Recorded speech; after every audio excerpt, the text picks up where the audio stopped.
Elias Thorne lived life at 200 miles an hour, metaphorically, and on this particular rain-slicked night, literally. His bespoke suit, typically a shield against the mundane, felt like a second skin of anxiety, constricting with every breath. The interior of his custom-built electric supercar, a sleek whisper of a machine designed for speed and silence, offered no solace. Outside, the night was a churning vortex of rain and wind, mirroring the tempest within him. Elias, the enigmatic titan of Thorne Innovations, a man who had built an empire on algorithms and ambition, was driving himself into the ground, both literally and figuratively. He had just emerged from another brutal board meeting where the vultures had circled, sniffing weakness in the quarterly reports. A hostile takeover bid loomed, a multi-billion-dollar game of corporate chess where every move was cutthroat, every misstep fatal. Elias thrived on it, lived for the razor's edge of high stakes. But even he was reaching his limit. He hadn't slept properly in weeks, fueled by caffeine, adrenaline, and a growing, gnawing loneliness that he ruthlessly suppressed.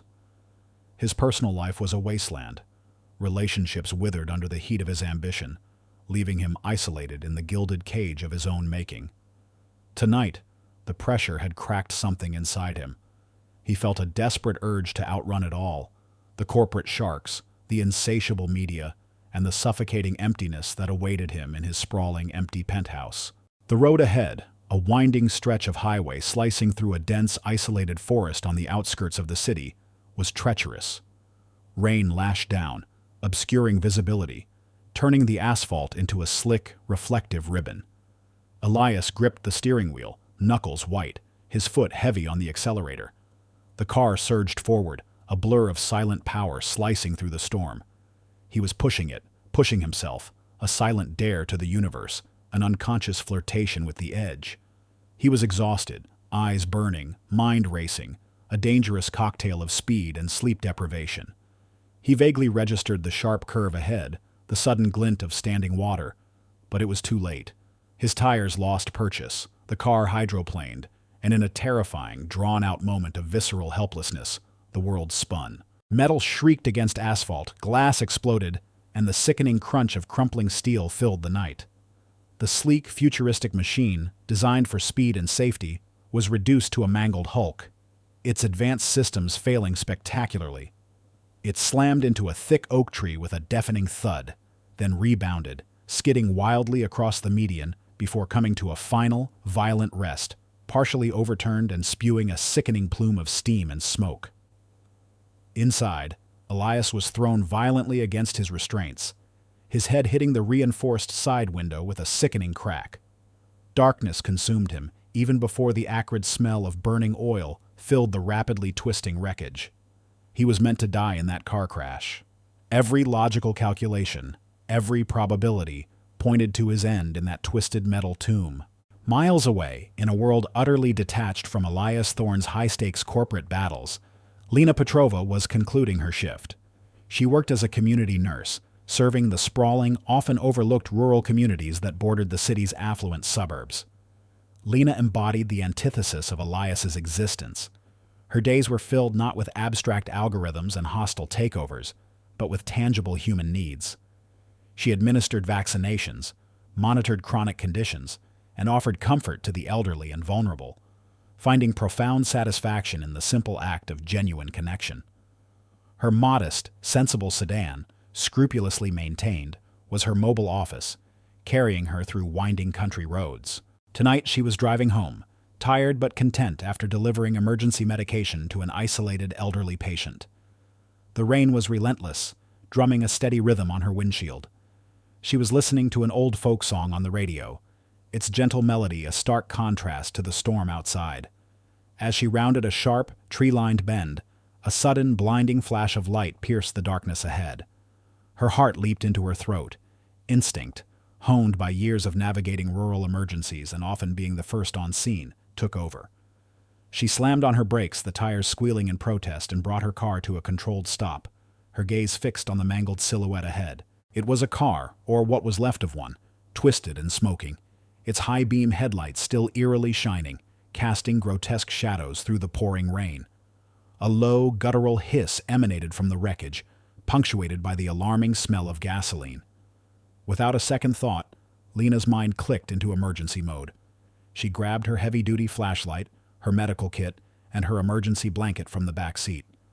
"Call 911, car crash, severe, possible fire hazard," she muttered to herself, her fingers already dialing. The dispatcher's voice, calm and professional, was a distant hum in her ear as she threw open her car door and plunged into the deluge. The rain was a cold, sharp assault, plastering her hair to her face, but she barely noticed. Adrenaline surged through her veins, sharpening her senses. The wrecked supercar looked like something out of a disaster movie, almost unrecognizable. Steam billowed from the crumpled hood, and a faint, acrid smell of burning plastic mingled with the potent odor of gasoline. Lena approached cautiously, her flashlight beam cutting through the gloom, assessing the scene like a seasoned first responder.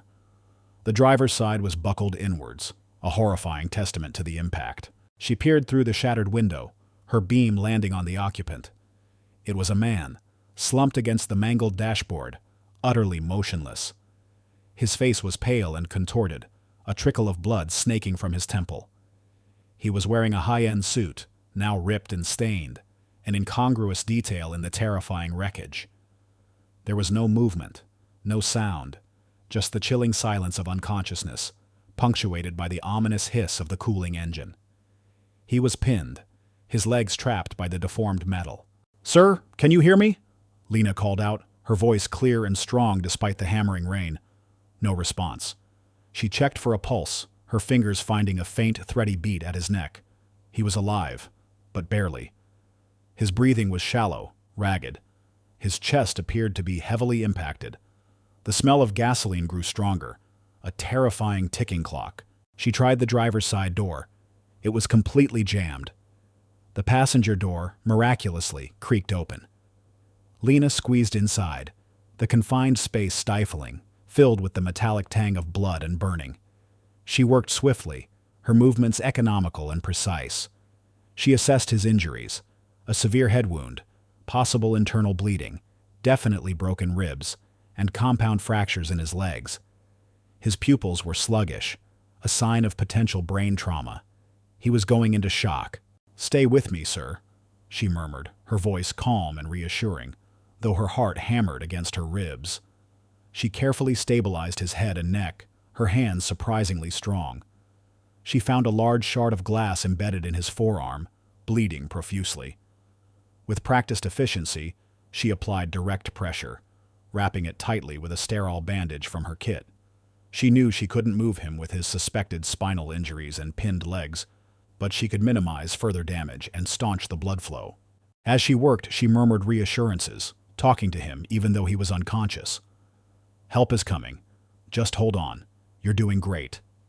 Her hands, warm and gentle, moved with practiced grace, a stark contrast to the brutal reality of the crash. The warmth from her touch, the quiet strength in her voice, reached something deep within Elias, a subconscious anchor in the terrifying darkness. Suddenly, a faint groan escaped Elias's lips. His eyelids fluttered, then slowly, painstakingly, lifted. His eyes, the startling blue of a winter sky, unfocused and glazed with pain, struggled to adjust to the dim light filtering through the shattered windshield. He saw a face, framed by rain-soaked dark hair close to his. Not a doctor, not a paramedic in a uniform, just a woman. Her brow was furrowed with concern, her hands, surprisingly strong, pressing firmly against his bleeding arm.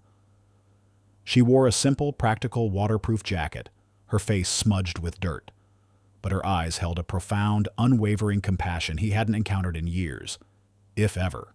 "Well, what?" Elias rasped, his voice a dry, painful whisper. He tried to move, but a jolt of searing pain shot through his body, pinning him back. Confusion swirled in his addled brain. The last thing he remembered was the spinning, the tearing metal, the certainty of impact. He was supposed to be gone. "Don't move, sir," Lena said softly, her voice still calm and steady.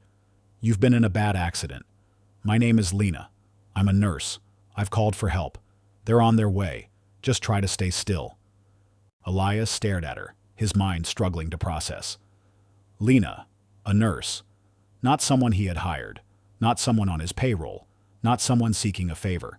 Just a stranger, here in the middle of a desolate, rain-swept forest, saving his life. He looked at her simple car, parked a distance away, a stark contrast to his mangled, multi-million-dollar wreck. He was accustomed to calculating risks, to quantifying value, but he couldn't put a price on this. This selfless act, this pure, unadulterated kindness, was outside his comprehension, a variable he had never factored into his ruthless equations. He, Elias Thorne, the man who controlled empires, was utterly vulnerable, utterly dependent, and utterly bewildered by the unexpected hand of fate that had reached out to pull him back from the brink.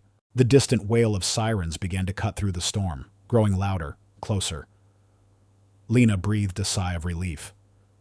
"They're here," she said, her voice filled with quiet triumph. She continued to hold pressure on his arm, her presence a comforting anchor in the chaos. Paramedics and firefighters swarmed the scene moments later, their professionalism a welcome relief. They quickly assessed the situation, their exclamations of severe impact and pinned victim, confirming the gravity of Elias's condition.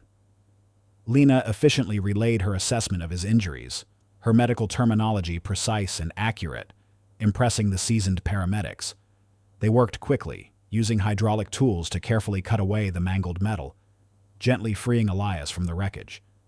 He was carefully stabilized, loaded onto a stretcher, and transferred into the ambulance, his body a symphony of pain, his mind a whirlwind of confusion, and a nascent, unsettling curiosity about the woman who had materialized from the storm to defy his intended end. Lena watched as the ambulance pulled away, its red lights flashing into the receding night. She stayed behind, ensuring the firefighters had everything under control, offering a brief, concise report to the police officer who arrived on the scene. Her job was done. She packed her medical kit, the smell of burnt rubber clinging to her clothes, and slowly, tiredly, made her way back to her car. She didn't wait for thanks, didn't expect recognition. She had simply done what needed to be done. But as she drove away, leaving the flickering emergency lights behind, she couldn't shake the image of the man's bewildered blue eyes, the stark vulnerability in his powerful frame. She wondered who he was, what his life was like. Elias, meanwhile, in the throes of shock and pain in the back of the ambulance, felt the image of Lena's face imprinted on his mind. Her simple, selfless act had ripped him from the jaws of death, forcing him into a reality he hadn't planned for, a reality where control was an illusion, and where an ordinary woman held the unexpected key to his survival. His world, once predictable and cold, had just collided with hers, and neither would ever be the same. The hospital room was a sterile white box, a stark contrast to the luxurious, meticulously designed spaces Elias Thorne usually inhabited. Every beep of the monitoring machines was a jarring intrusion, every rustle of the nurses' uniforms an unwelcome sound in his fractured consciousness. He drifted in and out, moments of agonizing clarity, punctuated by stretches of drug-induced stupor. His body was a symphony of pain, a throbbing headache that felt like a sledgehammer, a chest that ached with every shallow breath, and legs screaming from compound fractures. The doctors, grim-faced and efficient, rattled off diagnoses: concussion, multiple rib fractures, internal bruising, extensive lacerations, and those broken legs that would require extensive surgery and a prolonged recovery. He was lucky to be alive, they said. A miracle given the state of his car. Lucky. The word tasted like ash in his mouth. He, Elias Thorne, had always shaped his own luck, bent reality to his will with sheer intellect and relentless drive. To be rendered so utterly vulnerable, dependent on IV drips and the gentle hands of strangers, was a humiliation. Yet even through the haze of pain and medication, one image persistently broke through, a face framed by rain-soaked dark hair, eyes filled with an unwavering, almost startling compassion. Lena. He remembered her voice, calm and steady amidst the chaos, murmuring reassurances. He remembered the surprising strength of her hands, the warmth of her touch as she stanched his bleeding arm. It was a bizarre, almost surreal memory.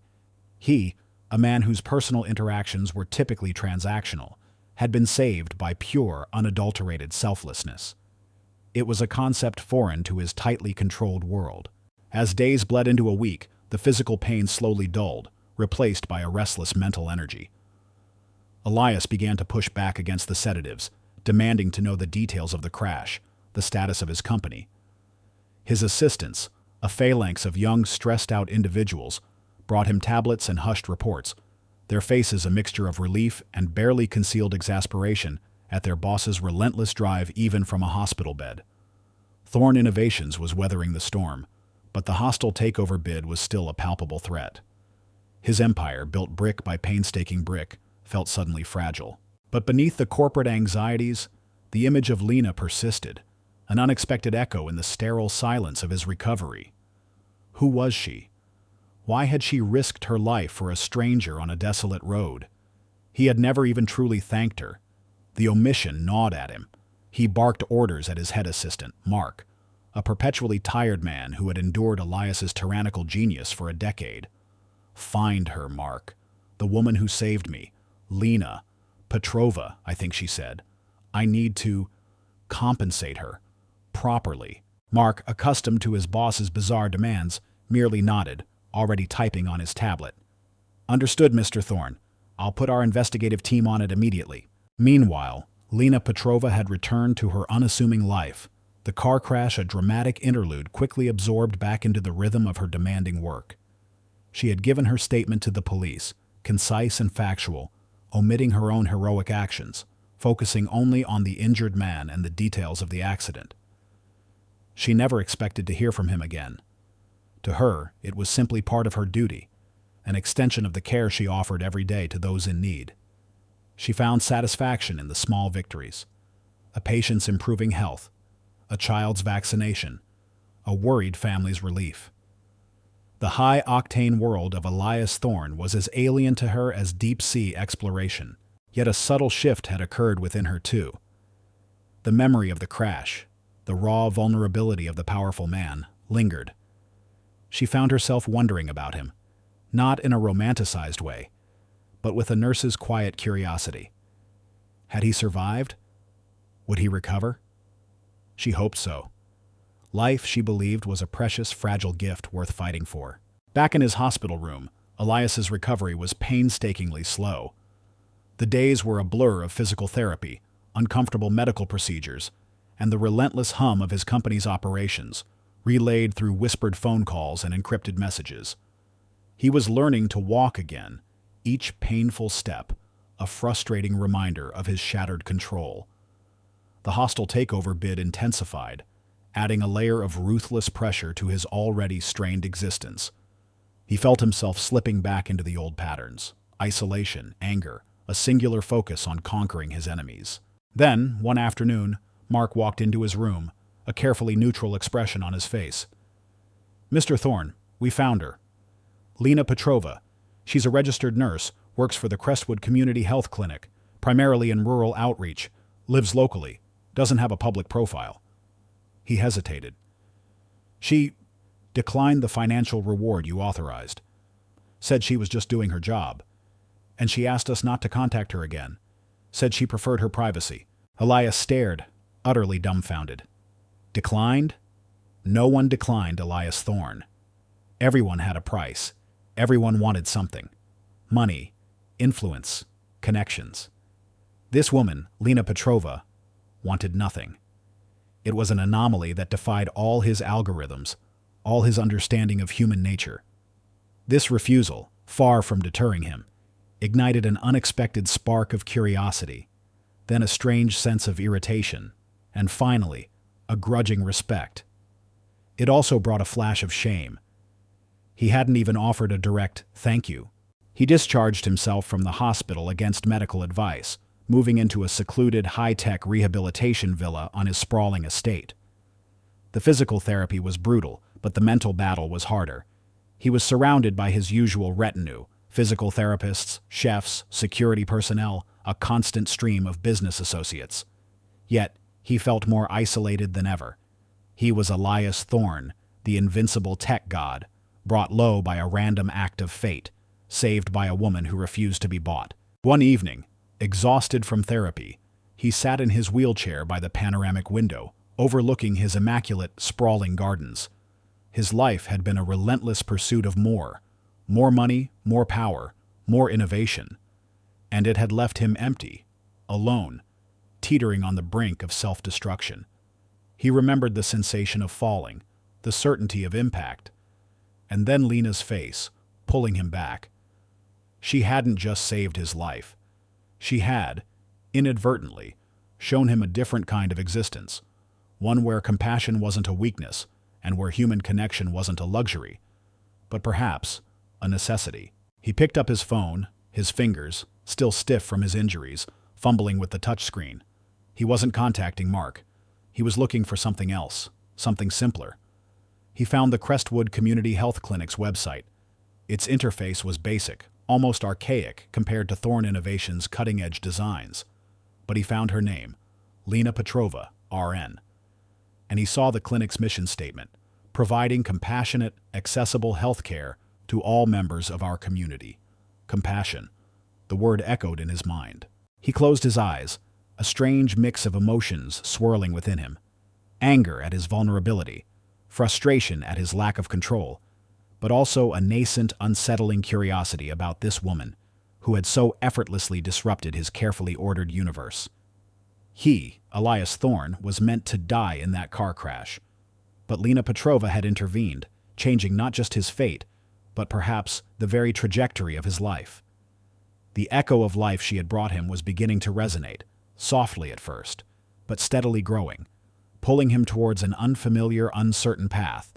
He knew, with a certainty that transcended logic, that his encounter with Lena Petrova was far from over.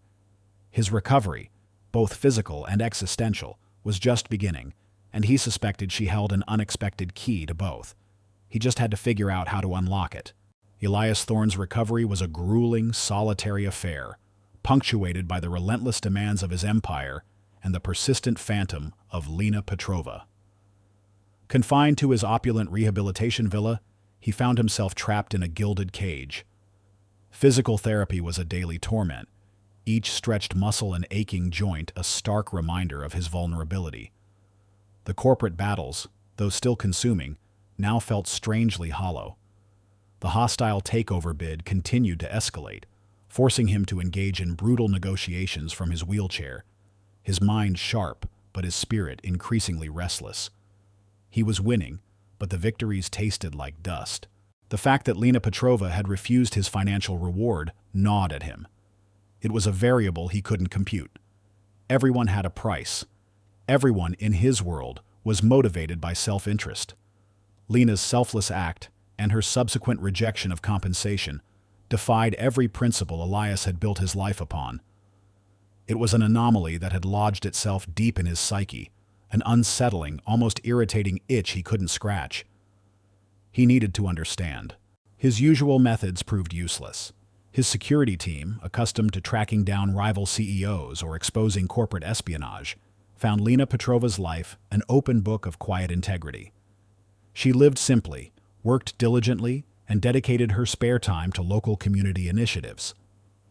There were no hidden agendas, no secret offshore accounts, no scandalous past. She was exactly what she seemed, a genuinely good person. This simplicity, this lack of ulterior motive, was more baffling to Elias than any complex financial scheme. One afternoon, while reviewing a presentation on Thorne Innovation's new AI-driven health tech, a field he suddenly found ironically relevant, an idea, unorthodox and entirely unlike his usual strategic maneuvers, sparked in his mind. He couldn't buy her gratitude. He couldn't force her cooperation. But he could, perhaps, observe. He could understand. And he could, in his own peculiar way, contribute to the world she inhabited. "Mark," Elias commanded, his voice devoid of its usual sharp edge, surprising his assistant, who was bracing for another tirade about market shares. "I need you to schedule a meeting with the head of the Crestwood Community Health Clinic. Discreetly. I want to explore a philanthropic partnership." Mark blinked, his exhaustion momentarily forgotten. "Philanthropic, sir? For the health clinic?" Elias Thorne, known for ruthlessly acquiring startups, not donating to local charities, was an alien concept. "Yes, Mark, is there a problem?" Elias's tone sharpened slightly, a familiar warning. "No, sir, no problem at all. I'll arrange it immediately."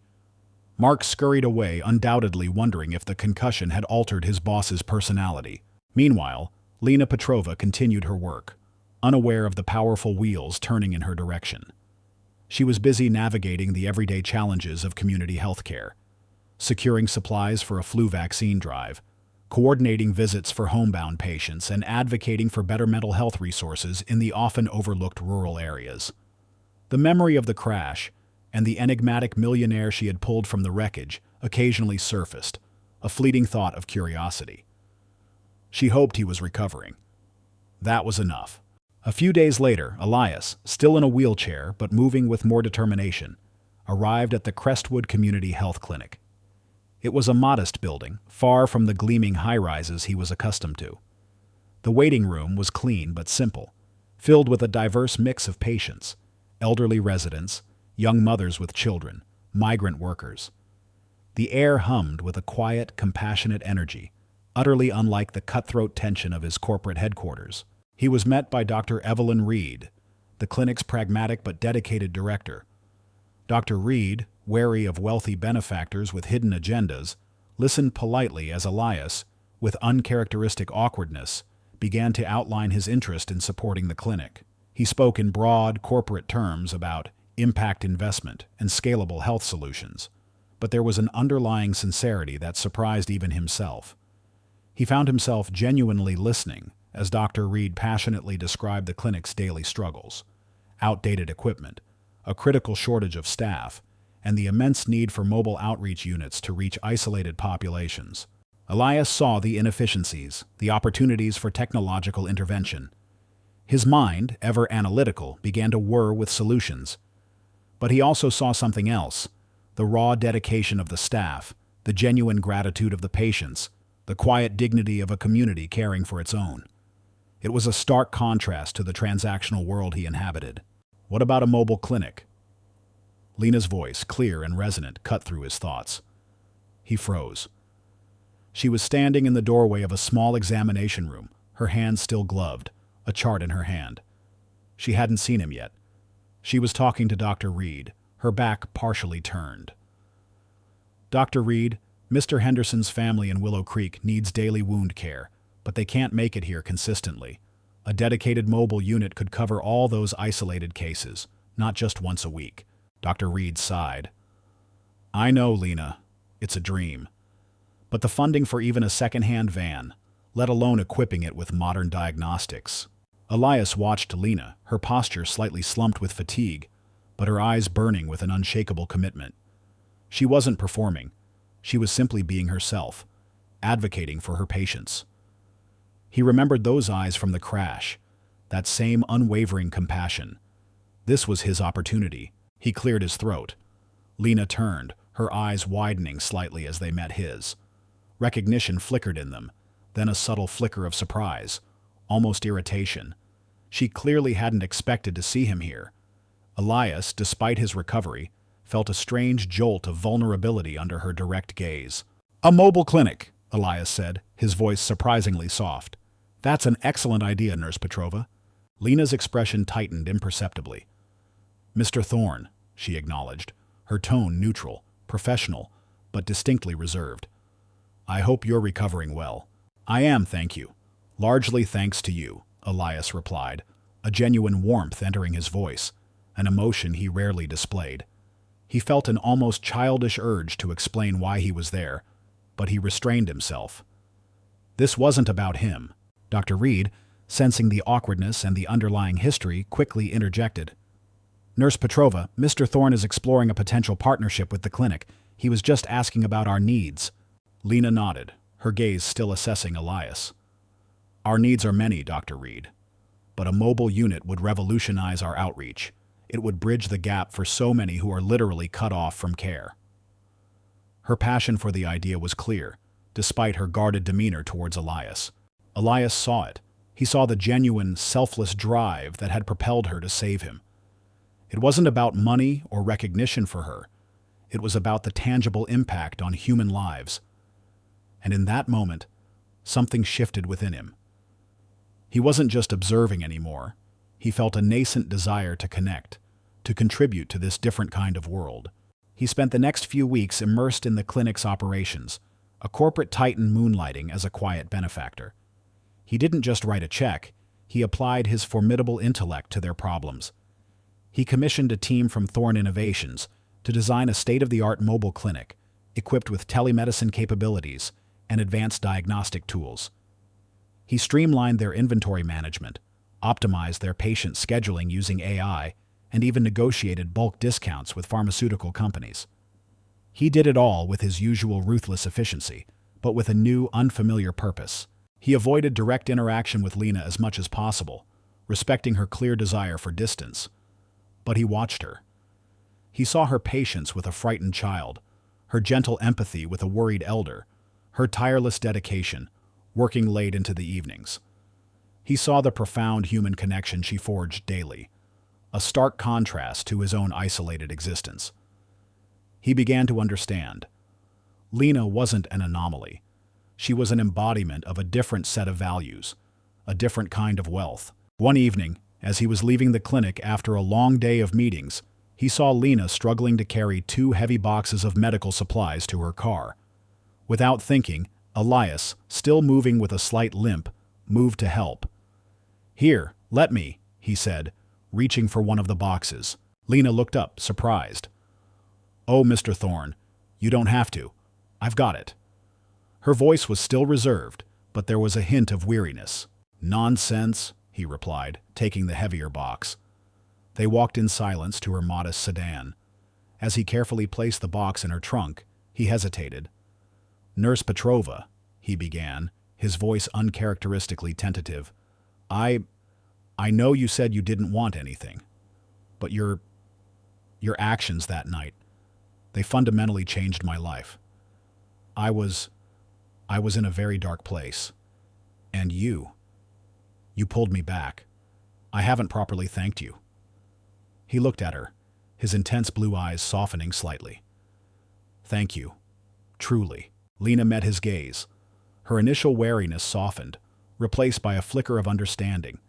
She saw not the ruthless billionaire, but a man who had faced death and was grappling with its aftermath, a man genuinely trying to bridge a gap. "You're welcome, Mr. Thorne," she said softly, a small, genuine smile gracing her lips. "I'm glad you're recovering. That's thanks enough." She paused, then added, her gaze falling to the gleaming, expensive watch on his wrist, then to his still healing legs. "You've clearly been through a lot, but you're doing a lot of good here, Mr. Thorne. This clinic, it will change lives." Her words were simple, but they landed with profound impact. She wasn't thanking him for his money. She was acknowledging his contribution, recognizing his effort. Elias felt a strange warmth spread through his chest, something far more satisfying than any multi-billion-dollar acquisition. It was validation, not of his power, but of his nascent desire to be something more.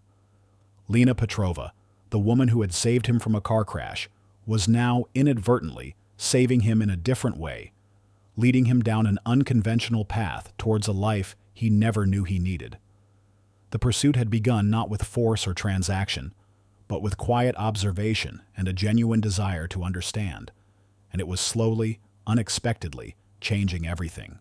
Elias Thorne's newfound involvement with the Crestwood Community Health Clinic wasn't a fleeting fancy. It became an obsession, albeit one drastically different from his usual corporate conquests. His recovery continued, but the physical therapy was now intertwined with meetings about procurement, discussions about outreach logistics, and even brainstorming sessions for community health education programs. His formidable intellect, usually aimed at dominating markets, was now laser-focused on optimizing patient care and expanding access to vital services. He commissioned Thorne Innovations' top engineers to develop custom-built software for the clinic, streamlining everything from patient records to appointment scheduling. He leveraged his vast network to secure cutting-edge medical equipment at unprecedented discounts. He even, to the astonishment of his long-suffering assistant Mark, found himself personally overseeing the interior design of the new mobile clinic Lena had envisioned. ensuring it was not only functional, but also welcoming and comfortable for patients. The sleek, custom-built van, christened the Crestwood Care Unit, was a marvel of portable medical technology, a stark contrast to the modest sedans Lena and her colleagues typically drove. Lena Petrova observed Elias's transformation with a mixture of professional curiosity and a lingering wariness. She saw the intense focus, the ruthless efficiency, the inherent power that radiated from him even when he was discussing the merits of a new blood pressure cuff. But she also saw something new, a genuine engagement, a burgeoning sense of purpose that seemed to soften the sharp edges of his usual demeanor. He was still Elias Thorne, the billionaire tech mogul, but his actions at the clinic were undeniably different. He wasn't just throwing money at problems. He was investing himself, his time, and his formidable talents. Their interactions became more frequent, shifting from formal acknowledgments to tentative professional exchanges. Lena found herself subtly challenging his corporate solutions, pushing him to consider the human element, the nuances of community trust, and the unique needs of her diverse patient base. She corrected his overly clinical language when he spoke to patients, gently reminding him that empathy was as crucial as efficiency. To her surprise, he listened. He absorbed her critiques, not with the usual defensiveness he exhibited in the boardroom, but with a quiet, analytical consideration. He was learning, adapting to a world where human connection outweighed financial gain. One particularly demanding day at the clinic, Lena was overwhelmed. A sudden flu outbreak in a remote farming community had stretched resources thin, and a critical medical supply delivery was delayed. The usual calm in her eyes was replaced by a flicker of stress.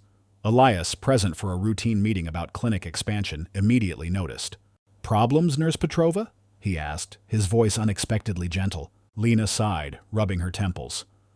"Just a logistical nightmare, Mr. Thorne. Our usual supplier is backed up. We need a specific antiviral, and we need it by tomorrow morning for the vaccine drive. And our only functioning outreach van just broke down." Elias's mind, always thriving on complex problems, instantly whirred into action. "Give me the specifications for the antiviral and the supplier's contact.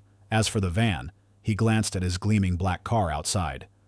"Consider the Crestwood Care Unit deployed. I'll arrange for a driver and security, of course." Lena looked at him, surprise mingling with skepticism. "Mr. Thorne, that's incredibly generous, but your car and the antiviral?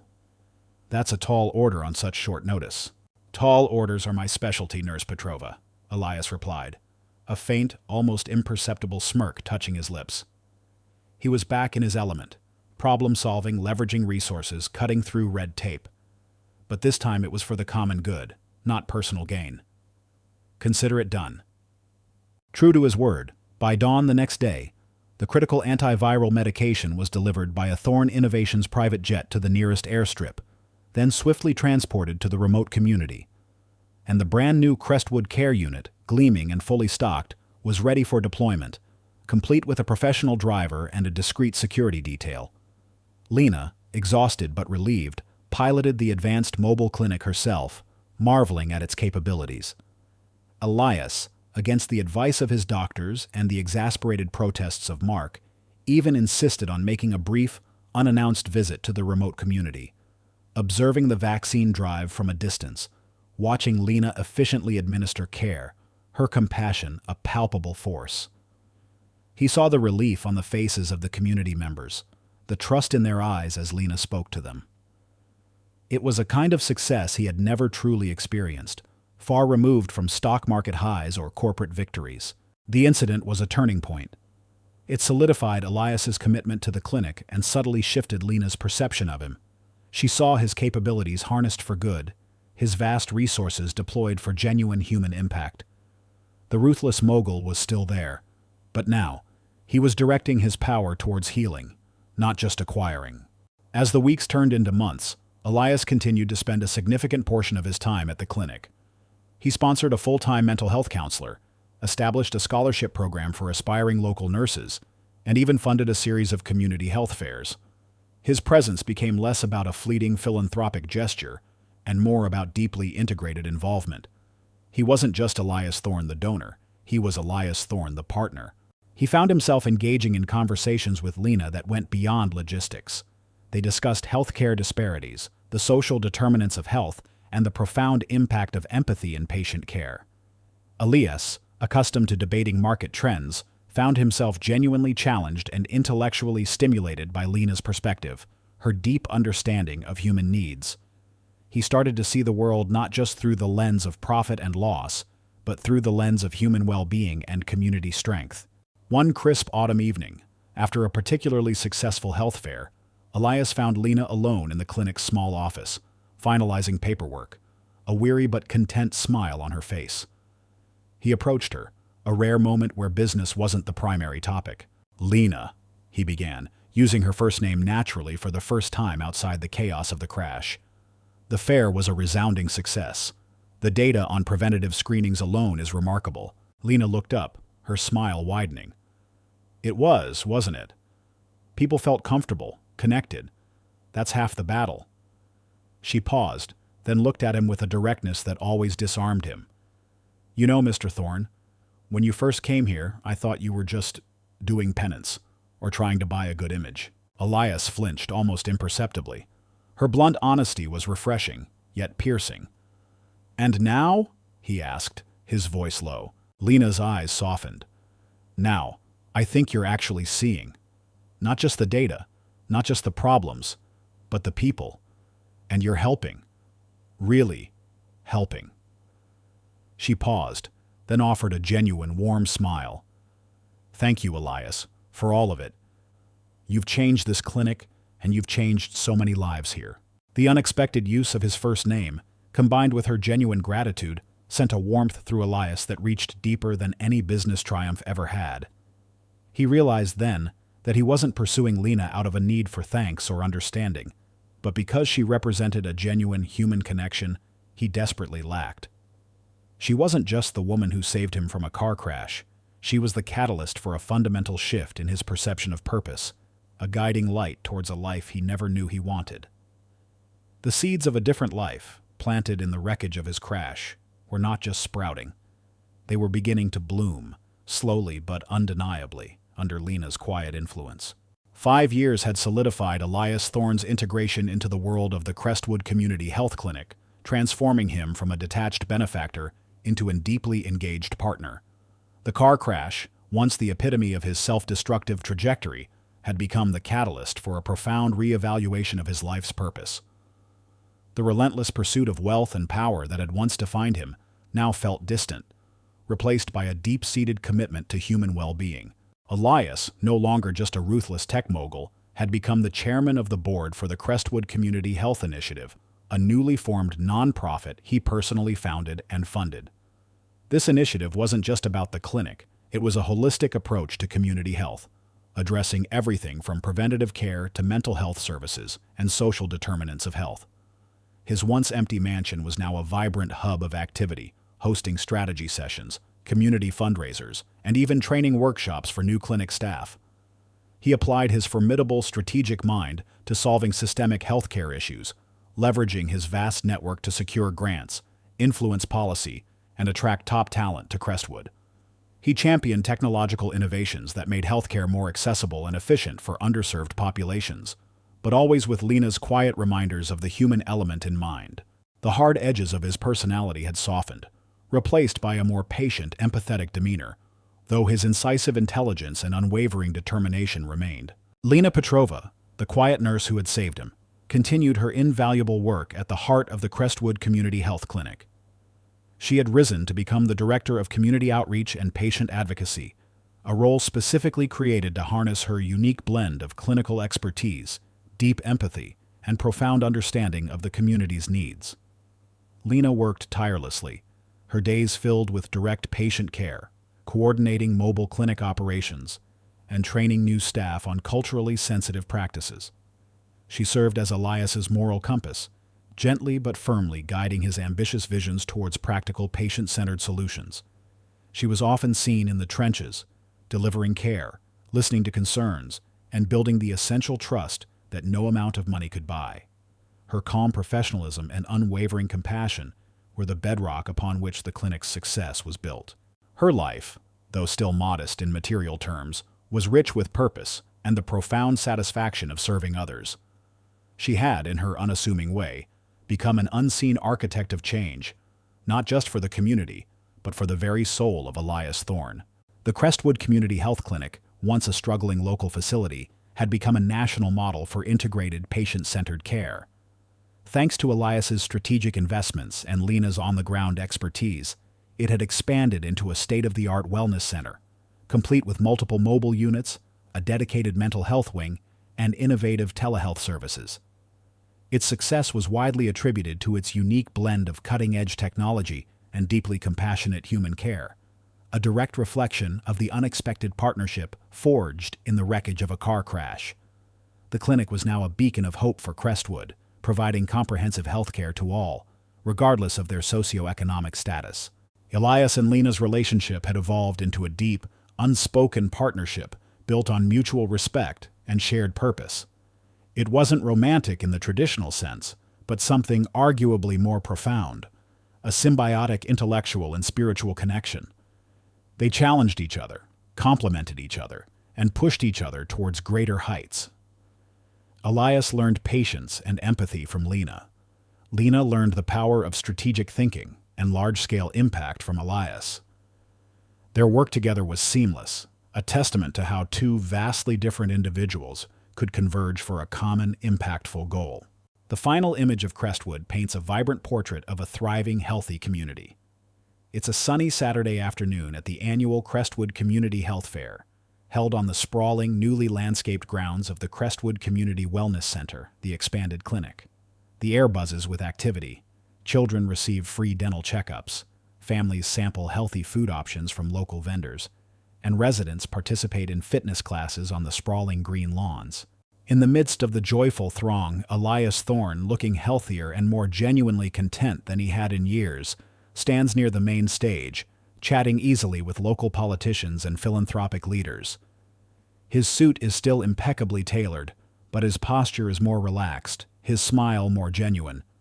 He gestures towards the bustling fair, his eyes alight with a quiet pride in what has been built.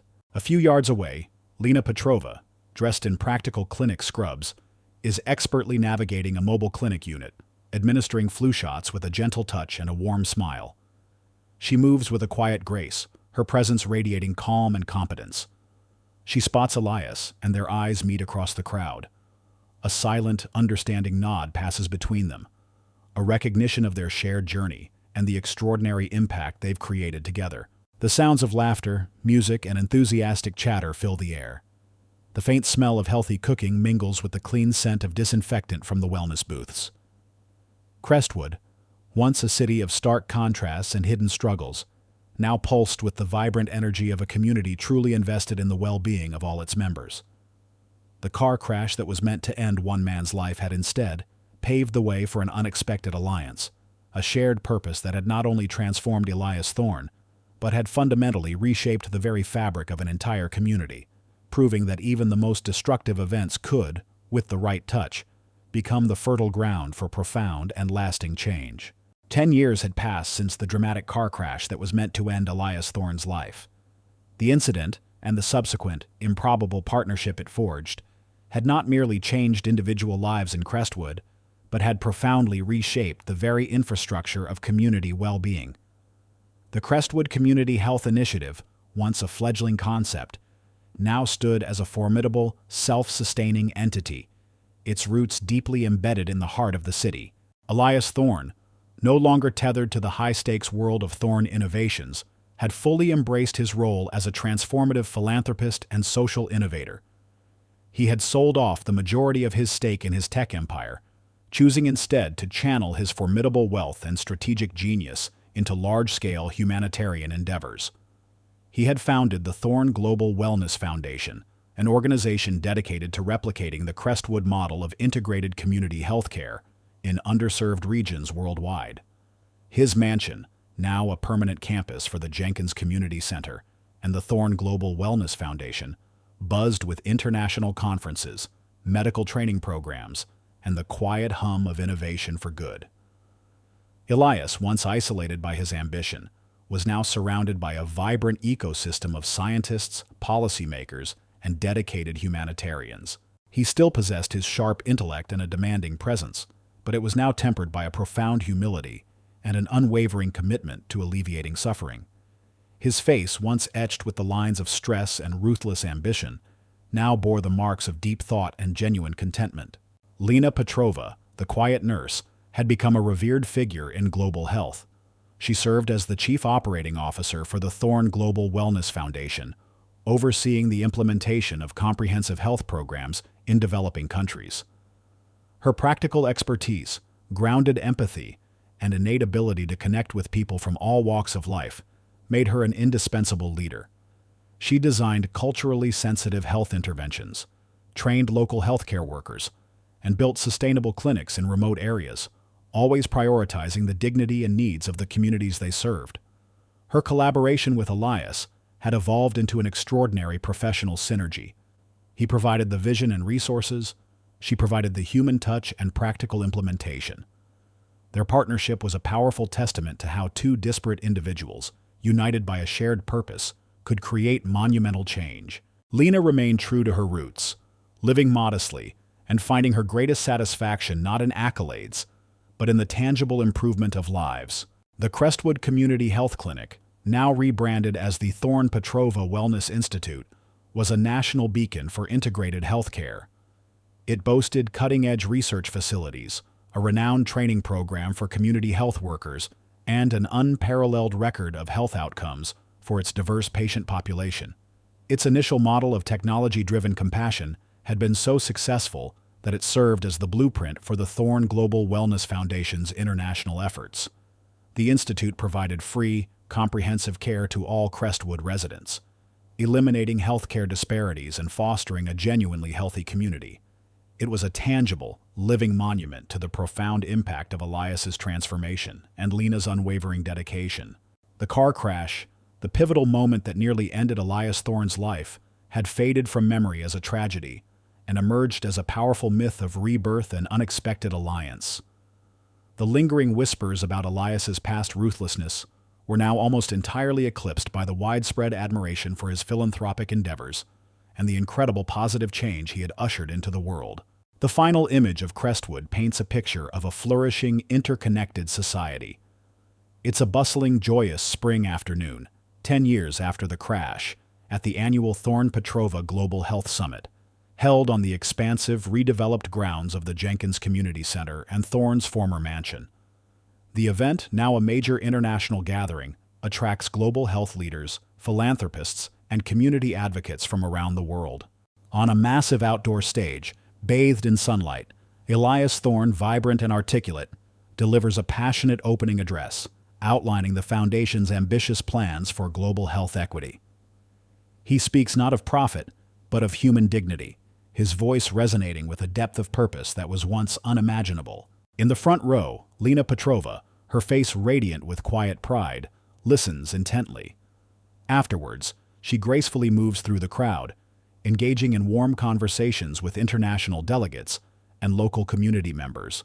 Her humble origins and profound impact a source of inspiration to all. She pauses to share a laugh with a former patient from Crestwood, a quiet moment of connection amidst the grandeur of the summit. The grounds are a vibrant tapestry of cultures. International delegates in traditional attire mingle with Crestwood residents, children play in redesigned green spaces, and interactive exhibits showcase global health innovations. The air is alive with a symphony of languages, shared ideas, and optimistic chatter.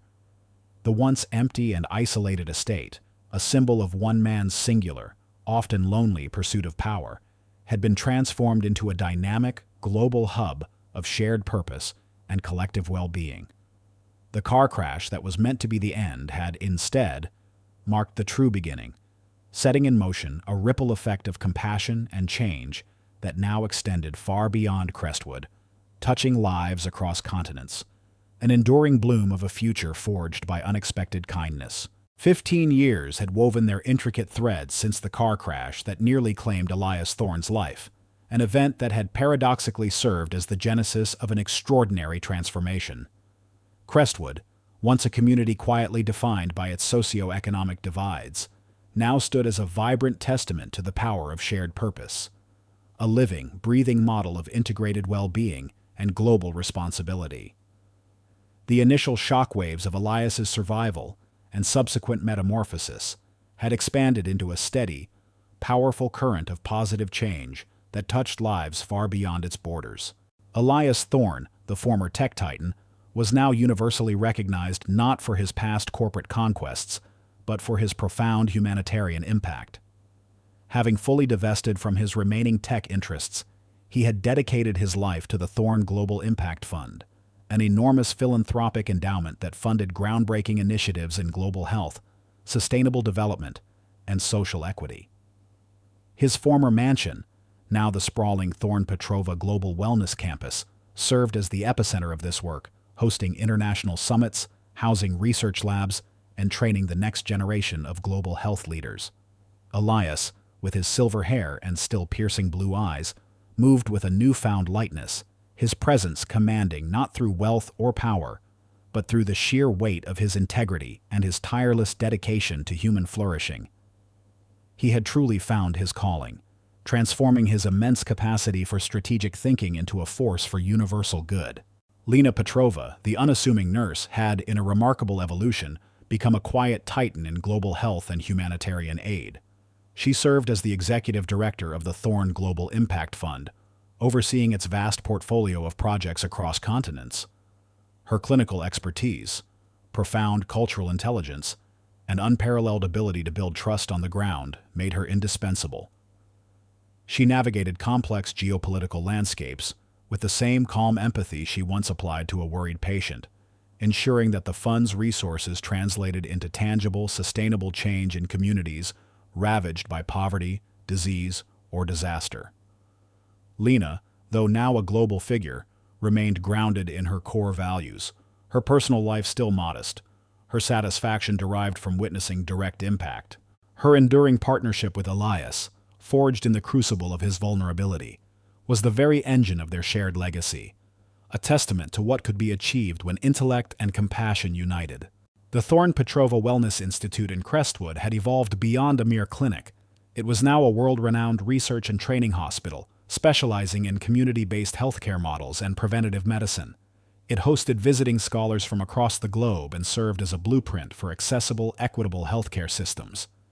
Its success was unparalleled, consistently demonstrating that health outcomes improved dramatically when care was holistic, patient-centered, and deeply integrated into the community's social fabric. It was a tangible, living monument to the profound and lasting transformation that had begun with a single act of kindness on a rainy night. The story of the car crash and the billionaire who was meant to die had solidified into a powerful modern myth within Crestwood and beyond. It was told not as a tale of near tragedy, but as a parable of redemption, an unexpected collision of fate and selflessness that changed the course of countless lives. The name Thorne, once associated with ruthless corporate power, was now synonymous with global compassion and visionary philanthropy. The final image of Crestwood on a vibrant autumn afternoon encapsulates this enduring legacy. It's the grand opening of the Elias Thorne and Lena Petrova Wing at the Crestwood Public Library, a new section dedicated to global health literature and community education resources. The library, a venerable institution, now bustles with an even greater sense of purpose, reflecting the community's commitment to lifelong learning and global awareness. On the podium, before a cheering crowd of local dignitaries, international guests, and Crestwood residents of all ages, Elias Thorne stands, his hand resting gently on Lena Petrova's shoulder. They are jointly unveiling a commemorative plaque, their smiles genuine and reflective of a profound, shared accomplishment. They speak briefly, not of their personal journey, but of the collective effort, the power of community, and the limitless potential of human compassion. After the ceremony, they mingle effortlessly with the crowd. Elias, unhurried, discusses sustainable farming initiatives with a local environmentalist. Lena, with her calm, welcoming demeanor, answers questions from aspiring young medical students, inspiring them with her practical wisdom. The former CEO and the community nurse, the unlikely architects of a transformed world, move through the crowd, their presence radiating a quiet, profound contentment. The air in Crestwood is alive with the hum of shared purpose. Children excitedly explore the new library wing, elderly residents share stories on park benches, and diverse families enjoy the crisp autumn air. The memory of the crash, the dark place Elias was in, the world he was meant to leave behind. All are distant whispers, completely eclipsed by the vibrant, unfolding tapestry of purpose they have woven together. Crestwood, touched by an act of unexpected kindness, had blossomed into a shining example of a community that dared to believe in and actively build a better, healthier, and more connected world for everyone. If Elias Thorne's story stirred your heart and reminded you that courage can alter destinies and that light always finds a path even in the deepest darkness, please leave a comment below. Share this narrative with those who need inspiration. Like, subscribe, and hit the bell to never miss upcoming narratives that delve into the profound human spirit and the power of unseen heroes. Thank you for joining this journey.